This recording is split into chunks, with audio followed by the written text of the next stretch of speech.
There are moments in life that arrive without warning. Moments that split your entire existence into two halves, the before and the after.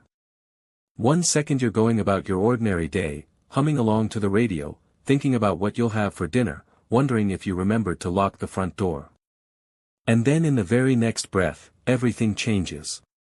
The road you've driven 100 times before suddenly feels unfamiliar. The darkness outside your window feels a little too thick, a little too close. The silence that used to feel peaceful starts pressing in on you from all sides, and somewhere deep in the oldest, most primal part of your mind, a quiet alarm begins to sound. Most of us will go our whole lives without ever truly understanding what it feels like to be in danger. Real danger. Not the kind you worry about in the abstract, the kind you read about in newspapers or watch unfold on the evening news from the safety of your living room sofa. But the kind that looks you directly in the eye. The kind that wraps its fingers around your ordinary Tuesday evening and squeezes until you can barely breathe. The kind that, years later, even decades later, still has the power to wake you in the dead of night, heart hammering, sheets damp with sweat, as your sleeping mind drags you back to that exact moment when everything could have gone so very, very differently. The people whose stories you are about to hear are ordinary people, just like you and me. A young man driving home late at night after helping a friend move. A woman making a solo drive across the desert after a weekend visit. A parent stopping for coffee at a gas station, just trying to stay awake long enough to see their mother.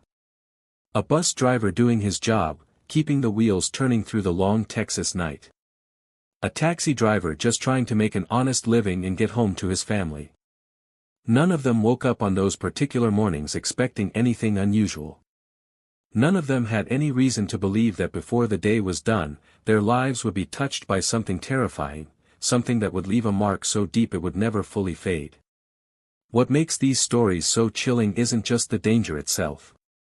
It's the ordinariness of everything that came before. It's the mundane, completely unremarkable sequence of small decisions, leaving a little later than planned, taking a particular road, stopping at a particular gas station, that led each of these people directly into the path of something dark and deeply unsettling. Because that's how it really works, isn't it? Danger doesn't announce itself. It doesn't give you a warning. It waits in the spaces between the ordinary moments of your life, and then it steps forward, and suddenly everything you thought you knew about safety and routine and the predictability of daily life is stripped away in an instant. So settle in, friends. These are real accounts from real people. And every single one of them will remind you just how thin the line really is between an ordinary night and one you'll never forget for the rest of your life. If you're joining us for the first time, welcome, you've found a wonderful community here. Make sure you hit that subscribe button and tap the notification bell so you never miss a single story. We are so glad you're here. Now, our first story takes us back more than 3 decades, back to a time before mobile phones were something that ordinary working people carried around in their pockets. Back to a time when breaking down on a dark road in the middle of the night meant you were truly, completely on your own. More than 30 years ago, when our narrator was still a much younger man, he did what any good friend would do. He helped his mate move down to Glasgow from their home city of Newcastle. This friend of his had landed himself an incredible opportunity, a job as a football scout for Glasgow Rangers, which was essentially the career he'd been dreaming of his entire life. And so while there was sadness in the group of friends left behind, there was genuine pride too. You support the people you love, even when supporting them means watching them go. They drove up early that morning, unloaded everything, shared some pub food together, and raised a few drinks, lagers for the others, shandies for our narrator. And then, with the goodbyes said and the new chapter officially begun, he turned his old car around and pointed it back toward Newcastle. The trouble was, he'd let the afternoon stretch on a little longer than he'd planned. By the time he finally got on the road heading south, it was close to midnight. The kind of hour when the world empties out and the roads belong to no one but the long-distance lorry drivers and the occasional late-night traveler pushing through the dark. He was driving his old Vauxhall Cavalier, an '82 model he'd picked up on the cheap about 4 years earlier. It was the kind of car that had a personality. Temperamental at times, but generally reliable, and it had served him well enough over the years. All through the drive up to Glasgow that morning, it had run without a single complaint. But as he crossed over toward the English borders and spotted the first signposts that told him home was getting closer, his luck finally decided it had been patient long enough. Just after passing through a place called Jedburgh, the temperature warning light flickered on. He glanced down at the dashboard and watched with a sinking feeling as the needle began its slow, ominous climb toward the red. He swore quietly and eased his foot off the accelerator, doing what drivers do in that situation, buying himself a few extra minutes by cranking the heater up to full blast, hoping to draw some of the heat out of the engine. It's an old trick, and it had worked for him before. But not this time. Because roughly a minute or so later, he heard it, that horrible, unmistakable hiss of pressure releasing, followed almost immediately by steam beginning to curl up from the seams of the bonnet. And then, as if things couldn't get any worse, there came a dreadful metallic knocking sound from somewhere deep beneath the hood. The kind of sound that every driver recognizes instinctively as the beginning of the end. He coasted over to the hard shoulder and brought the car to a stop. And then, in the silence that followed, broken only by the soft, rhythmic ticking of his hazard lights and the quiet sounds of hot metal beginning to cool, he just sat there for a moment. And then he erupted.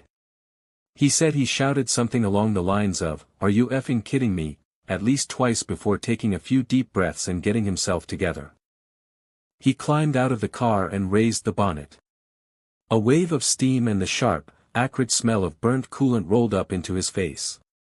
Once the cloud thinned enough for him to see, he spotted the problem immediately, a crack in the top radiator hose, with bright green antifreeze dripping steadily onto the tarmac below and pooling in the darkness.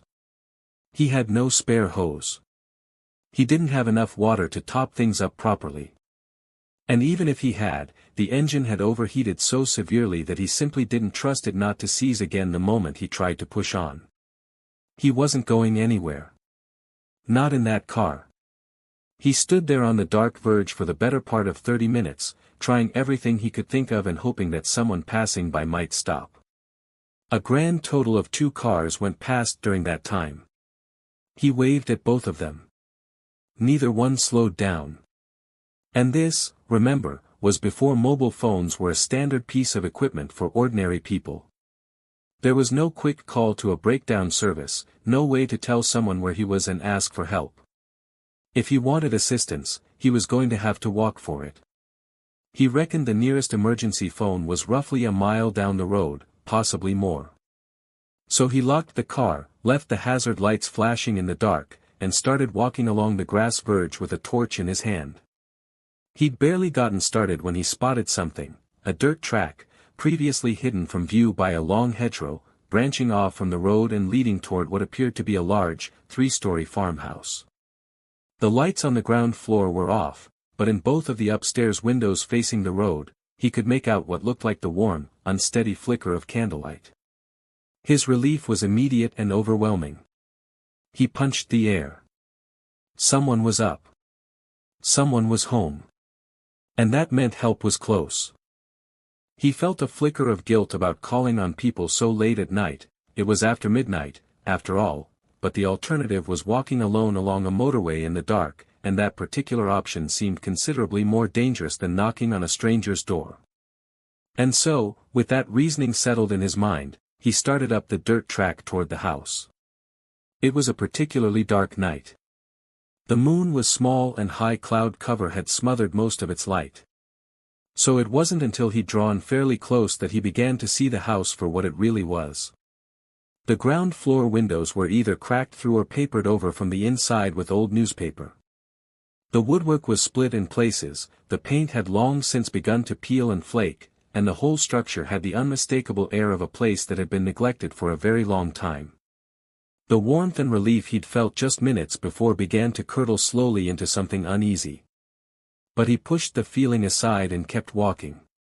He wasn't the sort to judge things too quickly. He'd been rewarded often enough for giving people and places the benefit of the doubt, and so he told himself that the rundown exterior was no reason to assume the worst. People lived in all kinds of circumstances, after all. He knocked on the door. Not too hard, not too aggressively, he didn't want to startle anyone. There was no answer. He waited, and then knocked again, slightly louder this time. Still nothing. No sound of movement from inside, no footsteps on the other side of the door, no murmur of voices. Just silence. And then he stepped back and looked up. In one of the upstairs windows, partially concealed behind a curtain that was gray and filthy with age, a pair of eyes were looking back at him. He admitted later that it frightened him. Standing alone on that dark path, looking up at that dark house, and finding eyes already looking back at him, yes, it gave him a proper fright. But the moment he reacted to what he saw, the eyes withdrew from view, and from inside the house came something that made the hair on the back of his neck stand fully upright. Voices. A fair number of them, by the sound of it, perhaps half a dozen people, all speaking in low, conspiratorial whispers. And then, cutting through the murmur of those hushed voices, a sound that felt deeply, instinctively wrong in that particular moment. Someone was laughing. Not loudly, not freely, but in that muffled, suppressed way people laugh when they're deliberately trying to keep the sound in. A kind of wheeze of amusement, bitten back, controlled. The bad feeling that had been building in the back of his mind went from a quiet hum to a screaming alarm. He didn't wait any longer. He turned around and walked back up the dirt track as quickly as he could manage without breaking into a run, glancing over his shoulder every few paces to make sure no one was coming after him. He was almost entirely certain that whoever was in that house was watching him go from those upstairs windows. But as long as they stayed inside and didn't follow, he could live with that. He was nearly at the end of the track, just a few steps from the road, when he noticed something in the air. A smell drifting on the night breeze, something sharp, something acrid, something unmistakably wrong. Something was burning. He turned the corner. And the scream that left his throat was completely involuntary, because there, on the hard shoulder where he had left it less than 20 minutes ago, his car was on fire. The flames were already well established, climbing up through the bodywork and licking at the night air. He ran toward it on pure instinct, even though there was absolutely nothing he could do. He stood there in the road, staring at the burning wreck of his old Cavalier, saying things that are probably not suitable for polite company and scanning the surrounding darkness for any sign of whoever might have set it alight. There was no one visible. The road was completely deserted. But he knew, with absolute certainty, deep in his bones, that it wasn't. He started moving. He got himself back onto the motorway, walked along the verge, and for the first 30 minutes he didn't try to flag anyone down. Because every car that passed him was a potential threat. Any one of them could be the people from that house. Any one of them could be pulling over not to help him, but for a very different reason entirely. So he stayed close to the tree line and let the headlights sweep past him without stepping out to be seen. After about half an hour, with his heart rate having dropped from frantic to merely elevated, he started to feel slightly more rational. There had been no cars parked outside that house. If whoever was inside had truly wanted to pursue him, they'd likely have made their move already. And so, when a vehicle that looked something like a Land Rover came along the road, he moved to the verge and stuck out his thumb. The Land Rover slowed. But rather than switching on the interior light as a friendly driver might, someone in the passenger seat lowered their window and shone a torch directly into his face. He knew immediately that something was wrong. Someone who genuinely wanted to help a stranded traveler doesn't shine a light in their face. Someone who wants to avoid being identified does. He turned and began walking away. "Need a lift, pal?" The voice was friendly enough to make him hesitate. Just for a second. Just long enough for him to half turn back, and in that moment, both passenger doors swung open and someone inside shouted two words he will never forget for as long as he lives. "Get him." He ran. Not along the road, where the vehicle could easily have cut him off, but directly at the line of trees and bushes at the roadside. He crashed through the undergrowth with his eyes squeezed shut, feeling branches and thorns drag across his face. When he opened them again, he found himself at a fence on the other side of the trees. He vaulted it, with a speed and agility that he freely admits he didn't know he possessed, and landed in a wide, dark field. He ran across that field until he physically could not run anymore. He pushed himself further than he thought possible, driven entirely by the terrifying simplicity of what was happening to him. People were chasing him, and if they caught him, whatever came next would not be good. At one point, when he reached the far edge of the field and spotted a road ahead, he saw what he was almost certain was the same Land Rover, moving slowly, someone inside shining a torch beam out across the dark ground. He changed direction immediately, running at an angle to avoid them, forcing exhausted legs to keep moving, keep pushing, keep going. Eventually, after running until his lungs burned and his legs threatened to give way beneath him, he staggered into a small town.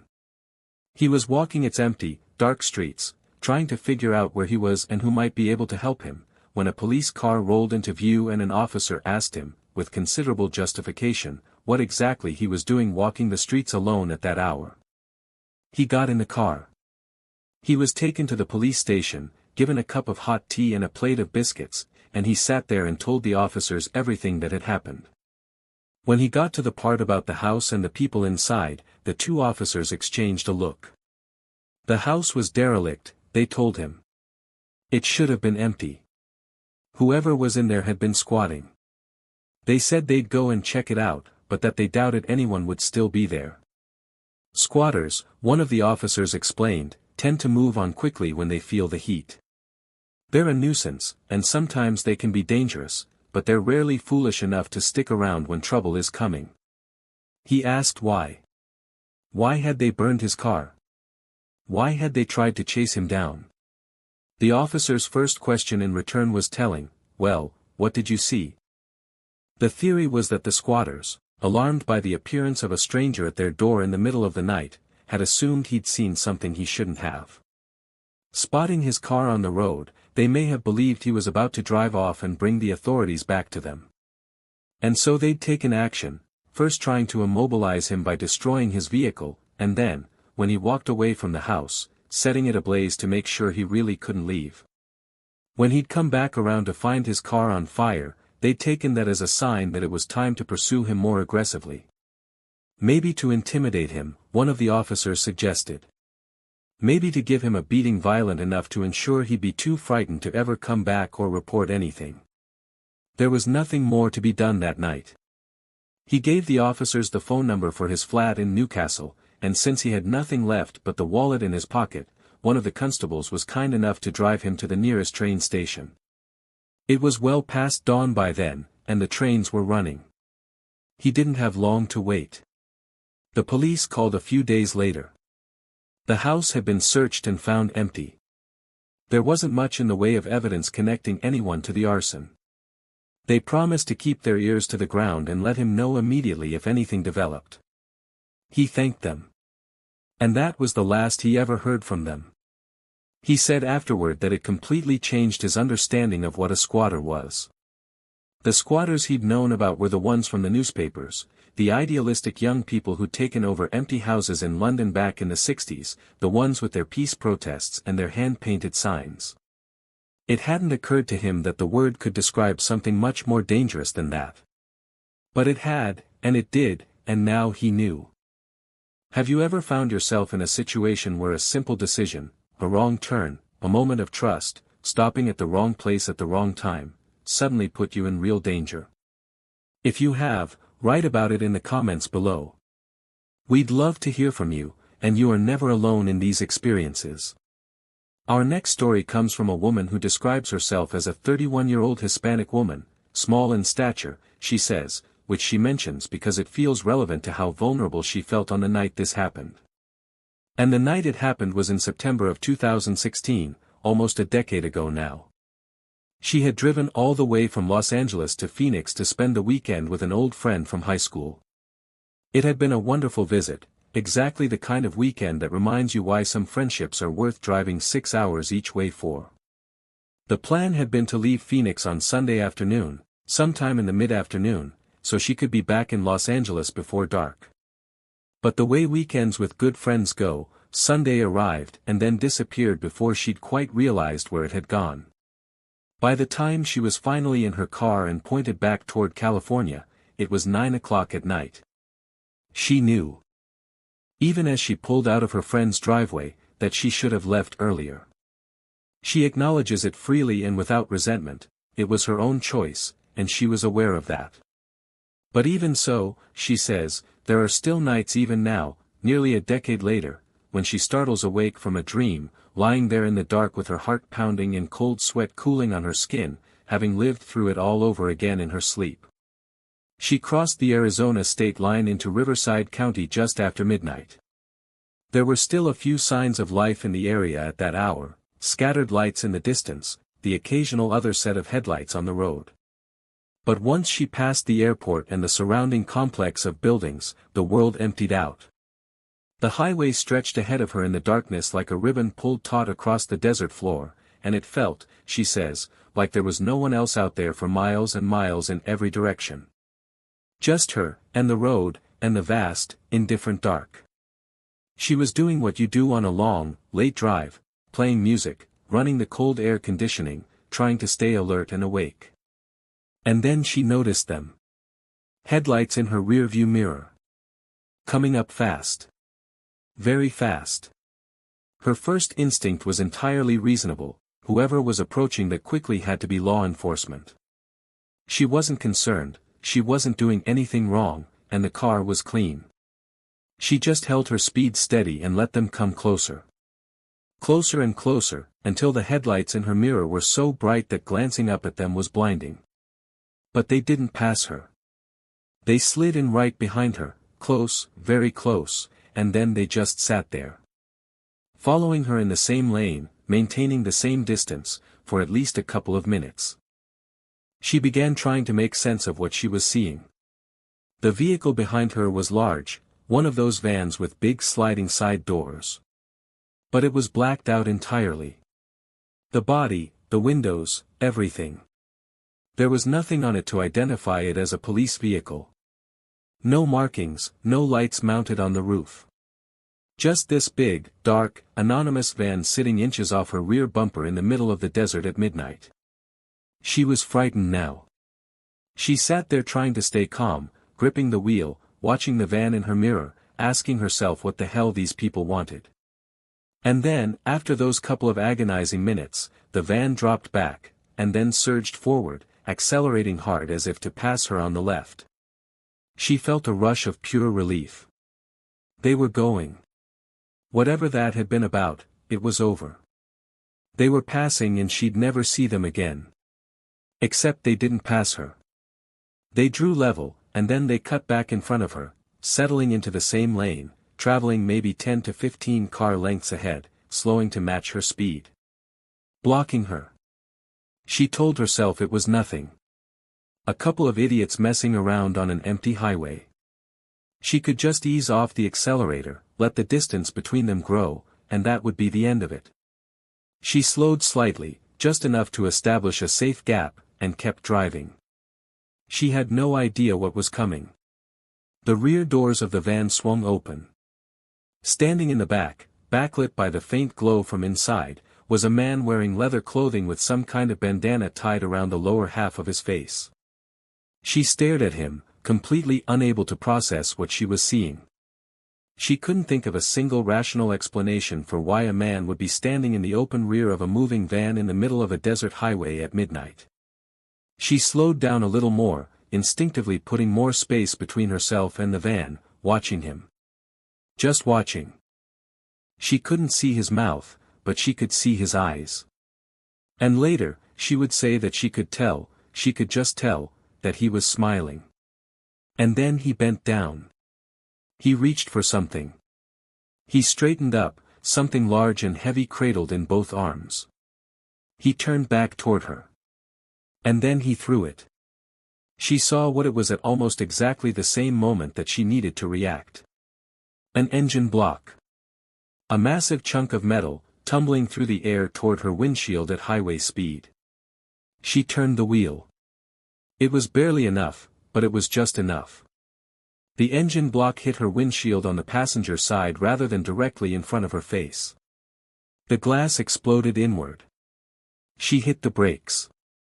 The car spun and screeched and came to a stop, and when everything was finally still, she was sitting in a vehicle with no windshield, showered in broken glass, staring through a gaping hole where the window used to be. She sat there shaking. Then she turned off the engine. Then she got out and walked to the side of the highway on legs that she says didn't feel entirely reliable, and she called 911. She told the operator what had happened in what she described as the calmest voice she could manage, and then the calmness gave way all at once, and she broke down completely while the operator told her to stay on the line. The police came. The EMTs came. A doctor told her she was lucky. The cops told her she was lucky. She knew they were right, and she knew it fully, in the rational part of her mind. She'd had a moment's warning and she'd moved the wheel and the engine block had hit glass instead of her. She was alive. She was lucky. But in the months that followed, the thought that consumed her wasn't gratitude. It was a question. Why her? Out of everyone on every road in that desert on that particular night, why had those men in that van chosen her? What was it about the sight of her car in their mirrors that had made one of them think, yes, this one? She knows they were trying to kill her. She has no doubt about that. She just wants to understand why she was the one they chose. The van was never found. No plates, no identifying features, gone into the desert night like smoke. She said it might as well have been a ghost. And she said something else, too, something that stays with you long after she says it, that it fits, because something from that night sure as hell haunts her like one. If this story moved you, please take a moment to like the video, it really does help more people find stories like this one. And do share it with someone you care about. Sometimes these stories are important reminders of just how precious ordinary safety is. The next account is one that might resonate deeply with any parent listening to us tonight. Because this one is about a child, and the particular, stomach-dropping terror of realizing that your child was in danger while you were just a few feet away, completely unaware. This happened more than 20 years ago. Our narrator was making a night drive from New York down to Bethesda, Maryland with her young son James, who was 6 years old at the time and in elementary school. They were going to visit his grandmother, her mother, and the plan had been to leave on the Friday evening. But something came up at work, as things sometimes do, and she couldn't get on the road until around 8:30 at night. That meant arriving in Bethesda after midnight. She called ahead. Her mother wasn't thrilled about having less time with her grandson, but there was nothing to be done. And so, with her mother agreeing to stay up later than usual, she buckled James into the back seat, got on the highway, and they headed south together. About 2 hours into the drive, somewhere in Maryland, she pulled into a small gas station. She needed a coffee, needed it badly, actually, and a bite to eat to keep herself going through the second half of the journey. James was sound asleep in the back seat when she parked up, and she was careful closing her door so as not to wake him.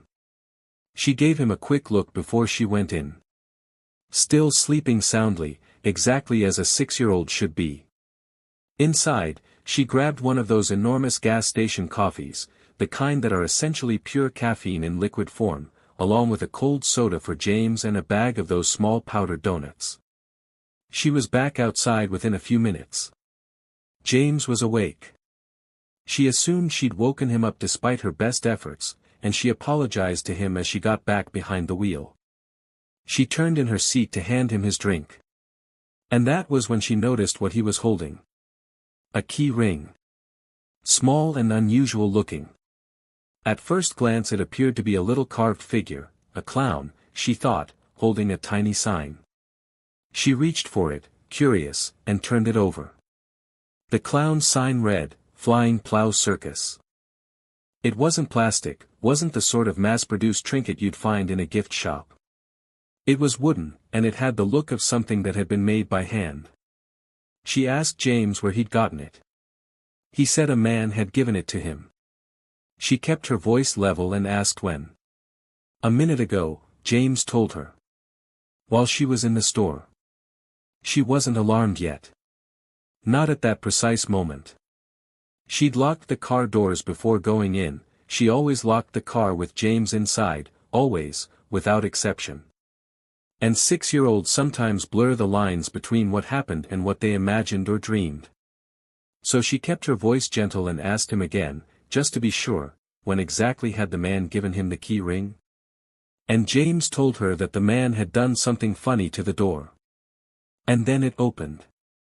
And the man had come in and given him the key ring and told him he should come and visit sometime. Her pulse began to quicken. She asked James very carefully if he was certain, if he was sure he wasn't making it up. He told her in the clear, slightly offended way that small children have that he was not making it up. The man had used some kind of wire to open the door, he said. He'd just opened it and got in. Her heart, she said, felt like it was about to burst through her chest. She got out of the car.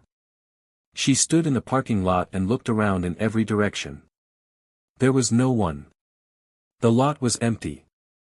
The gas station behind her was quiet. Wherever the man had gone, he was gone.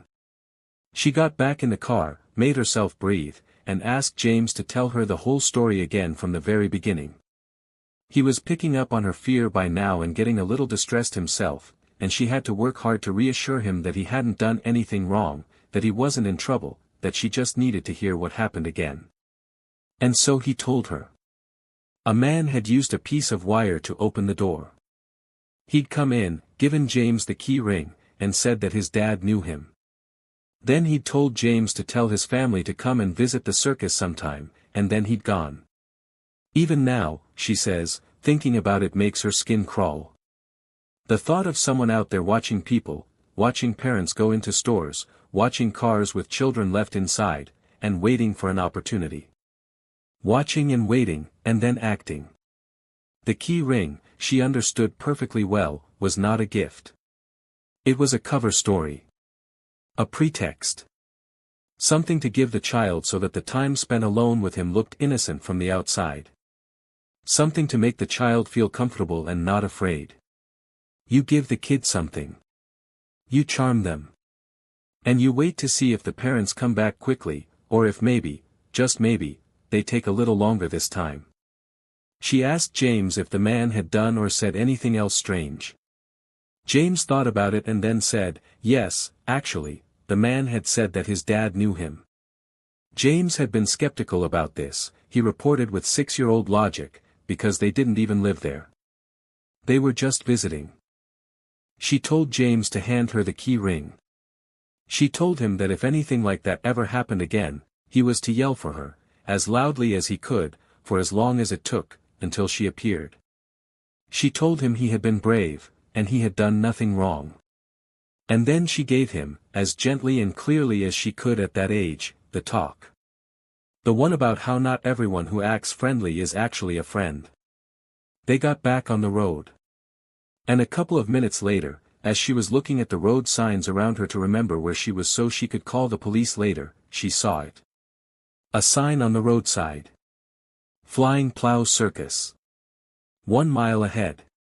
The rage that moved through her in that moment was, she says, physical. She put her foot down. She was going to find those trailers, and she was going to say something to somebody. She wasn't planning to start a fight. She wasn't naive enough to walk into a camp full of strangers alone at night looking for trouble. But she needed someone to know that one of their people had used a wire to break into a locked car to be alone with a child. She needed that said out loud, to someone, with force. She made the turn. She drove down a dark dirt road toward a circle of trailers. There was a fire burning in the center of them, and a group of people gathered around it. When her headlights hit them, a few turned to look at her. She sat in her car and looked at those shapes gathered around that fire, and the rage drained out of her completely, replaced by something colder and more calculating.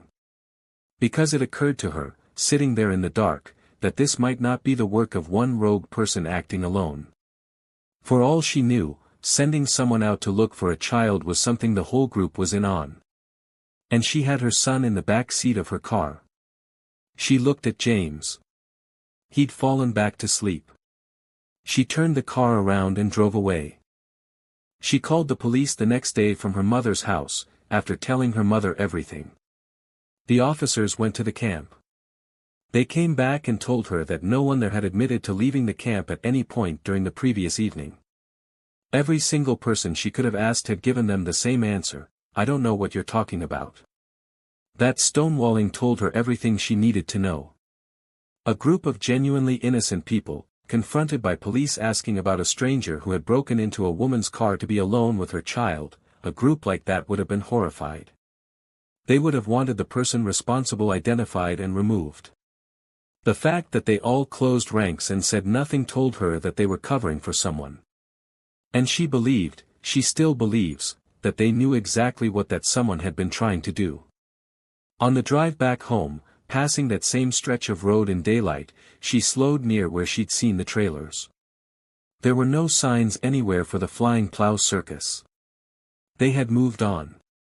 And she suspects, having looked into it afterward, that Flying Plow wasn't even the name of the circus itself, it was likely the name of the road or lane where they'd set up. Wherever they went next, they'd have gone under a different name. But wherever they went, she said, one of them had gone out looking for a child. And she will never stop being grateful that she came back to that car when she did. Now, our fourth story tonight comes from a man named Hank. A proud Texan, he'll tell you that himself, and a man who drives buses for a living, taking passengers all across that enormous state, from Houston to El Paso and every place in between. Most of his work is done in daylight hours, but he also takes on the occasional overnight run. The red ice, he calls them. He fires up the bus around dusk, loads up his passengers, the tired, the homesick, the adventurous, and then rolls out along those long, quiet Texas highways while the rest of the world sleeps.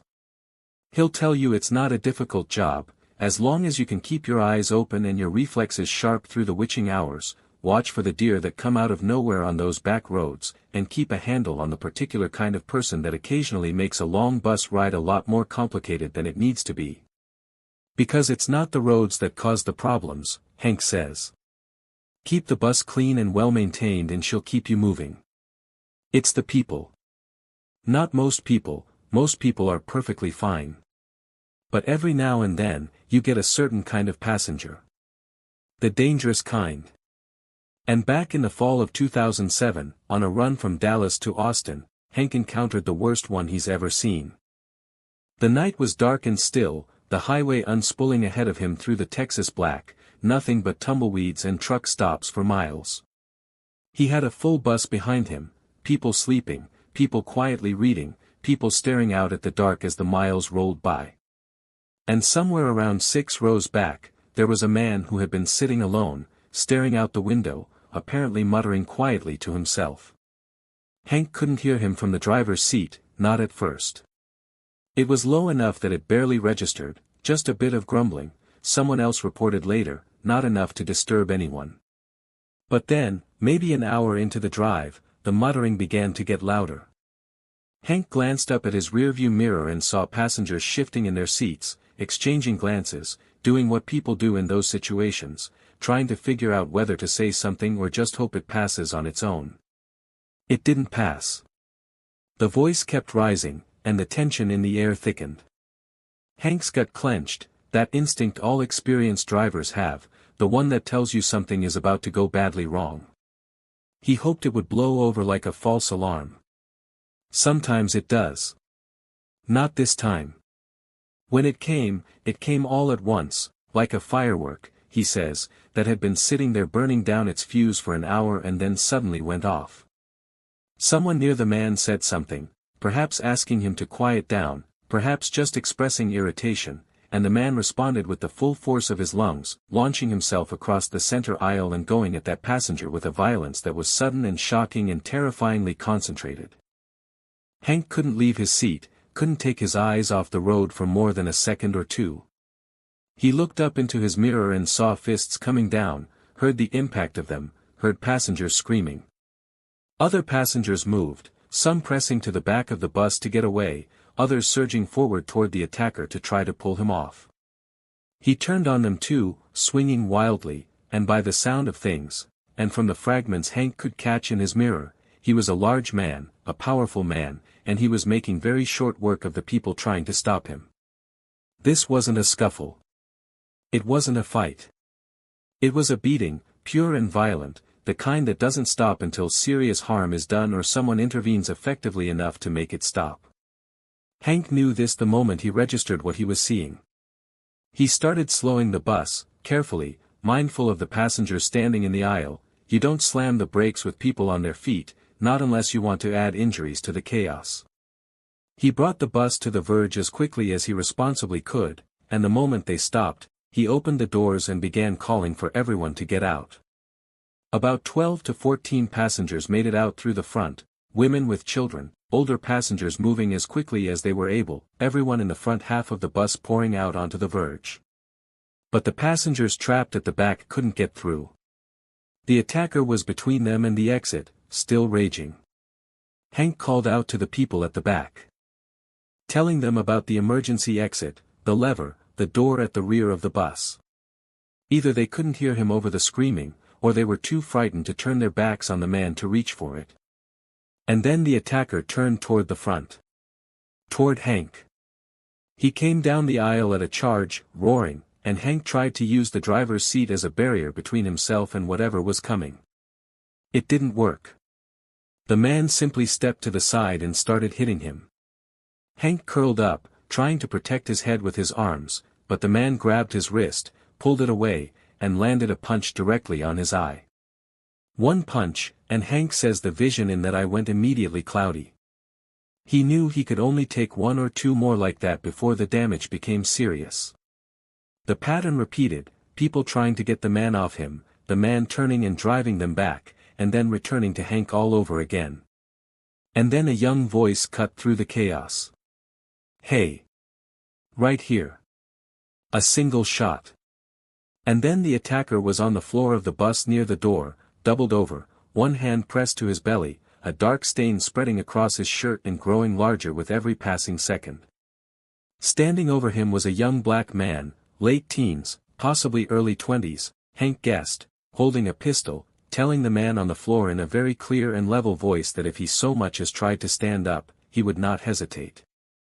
With the attacker down and the threat neutralized, the rest of the passengers were able to get off the bus. People were treating the young man like the hero he'd just been, and he was the hero, there is absolutely no question about that.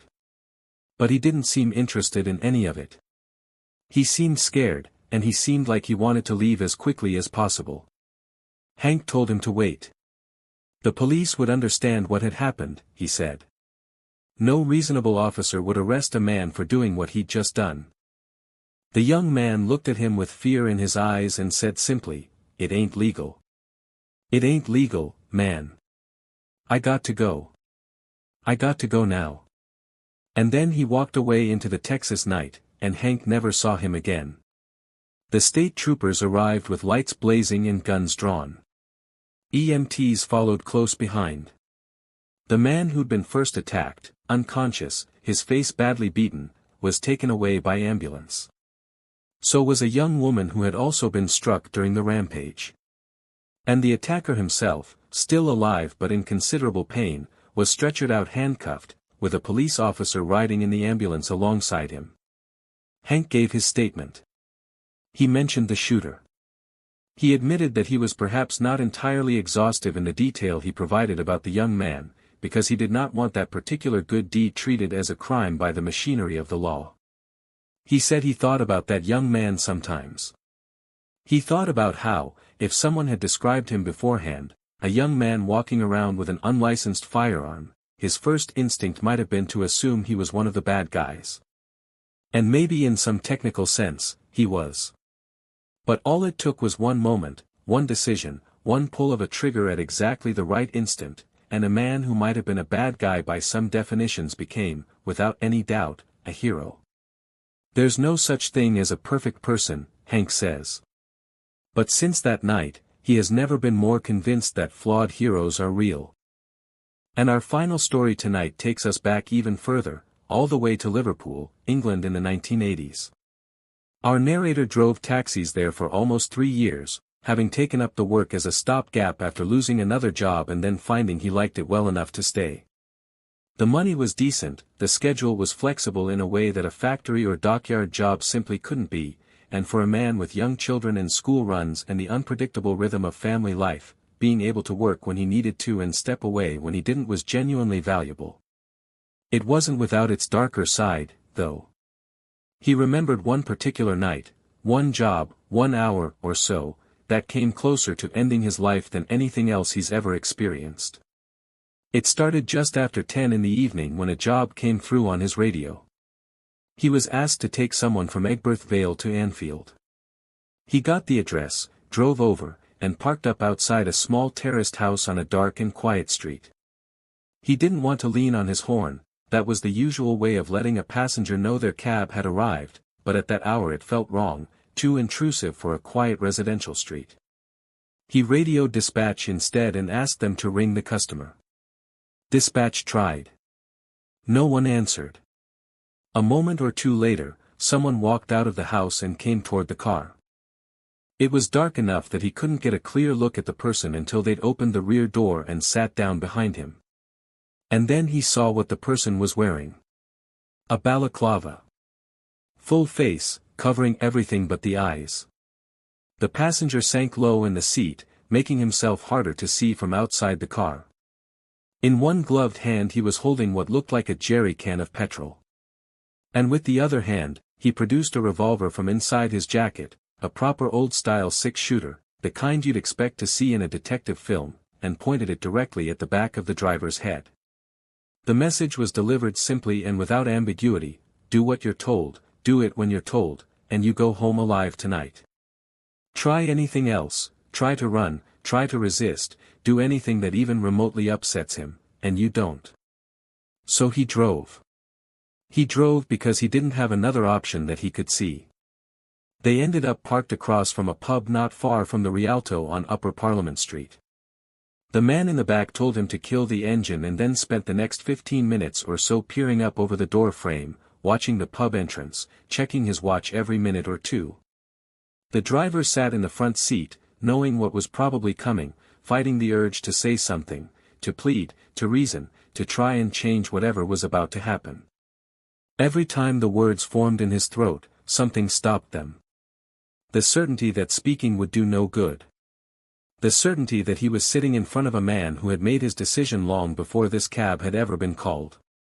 When the clock on the dashboard ticked to 11, the man in the back became visibly agitated. The pub was closing, customers beginning to spill out onto the pavement in that last order's way. The man in the back started rolling down his window with urgent, jerky movements. And then he pointed the gun out through the window, shouted something the driver couldn't make out, and pulled the trigger. One of the men who had just walked out of the pub dropped to the pavement. Drive. He drove. Staying under the speed limit where possible, because he didn't dare draw the attention of a police car. The gun was pressed against the back of his head often enough over the next few minutes to make absolutely clear what would happen if he stopped. He was directed out toward an area of derelict land near what would later become the airport.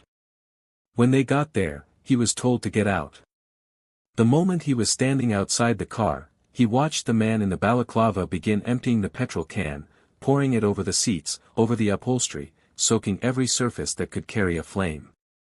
And in that moment, watching his car being destroyed, he came the closest he ever came to acting. He could see the man's back was turned.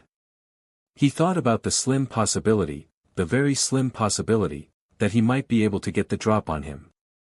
But then he thought it through to the end, the way you do when your life is genuinely on the line, and he made the rational choice. If he tried and failed, he was dead. If he stayed still, he was probably still alive.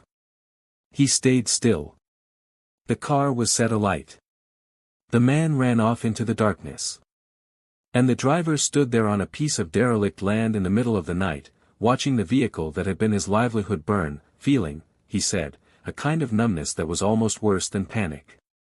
Because less than an hour ago, he'd been an ordinary man on an ordinary shift. And now everything had changed. There were no mobile phones. He had to walk until he found a payphone, and then he called the police. They came out to him eventually, took him back to where the car was still smoldering, and took his statement a second time. He cooperated fully. He gave them everything he could remember about the man, about the gun, about the route they'd taken. But when they asked whether he'd be willing to testify in court if charges were eventually brought, he told them no. He knew the city he lived in. He knew how things worked. Testifying against a man like that in a city like that was not something he was willing to do, and he was honest about the fact that he couldn't pretend otherwise.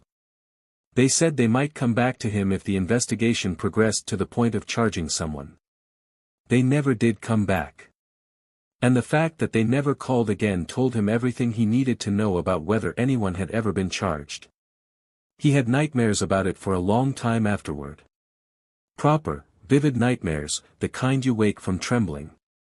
These days the dreams are still there, but they've softened slightly. They're not quite nightmares anymore, he says, just very clear, very detailed dreams that stay with him through the morning.